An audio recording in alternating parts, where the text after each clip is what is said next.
Hey guys, today we're going to be using air dry clay to make a cuneiform writing tablet. So let's get started. Okay, so this is the cuneiform alphabet, and as you can see, there's a series of lines and like triangles.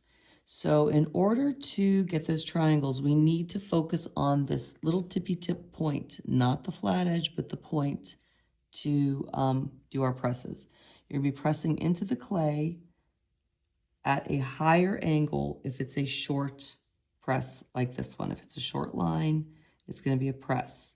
If it's a longer line like the next one, it's going to be a press, and then you bring it down on this edge, not on the flat edge, but on that little like razor type edge. And so that's how we use the stylus. We're going to get our clay out of our baggie, and now you have to condition the clay, and that's just a series of squishing it. You just squish, squish, squish. Squish the clay. It makes it more workable.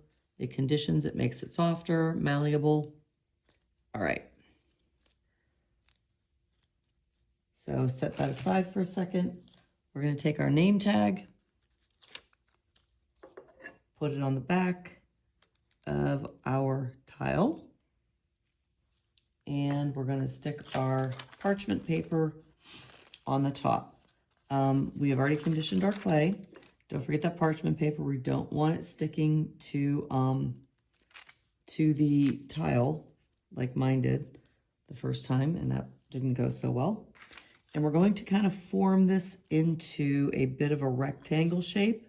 Doesn't have to be exact, but I'm going to use this flat surface to kind of help guide it into that rectangle-ish shape. You don't want it to get too thin.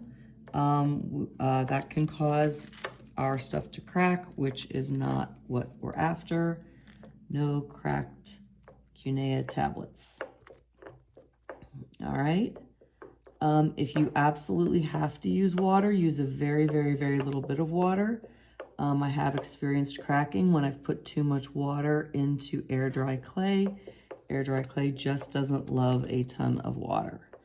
So I've now made this to be approximately 1/4 inch. It's relatively flat. Keep in mind that these are handmade and that they always were handmade. And so it's not like a machine cut these.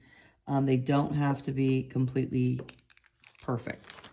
Go on to the back, flip it over, and on the back, take a toothpick and write your name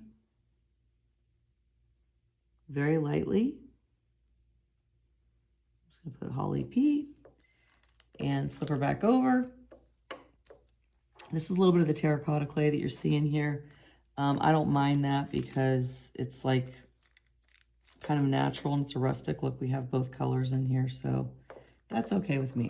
Now I'm going to take this, and I want to divide this space approximately down the center because I'm making now my like lines for lined paper type of thing. So I'm going to go right about down the center and lightly score it. Just put a light line there. It's really for you to be guided by. Now we're going to take that space and we're going to go about half of that. Just going to straighten up kind of that. I'm straightening up a little bit of those crumbly type edges. Crumblies are not good. Okay, so now I'm going to go about half of this, which looks to be about there. This is not an exacting science. These are ish measurements. Same thing here. So I'm going to come down here and cut that space into about half in line. Okay. So you have 4 distinct spaces to write within. Next, I'm going to look at my alphabet. I have my mantra that I did here, my name, and all of the lettering for my mantra that I made. And that's just my positive statement. So I'm going to start at the beginning with my name.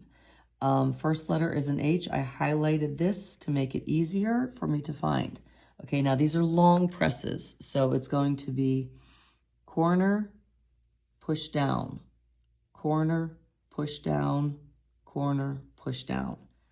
So I've got corner, push down, corner, push down, corner, push down. So there is my H. So that's what I'm going to do for the remainder of this whole tablet. I'm going to switch gears here so you don't have to sit through all of this. And this is one that I completed yesterday with my name on the top and my mantra down here. So once you are done, very, very importantly, you are going to put this back into its original baggie. We aren't sealing it because then it won't ever dry for a really long time, but we are trying to slow down the drying. Air dry clay does better when it is able to dry slowly. And so we're going to stick it back in there until we check on it and find that it's dry.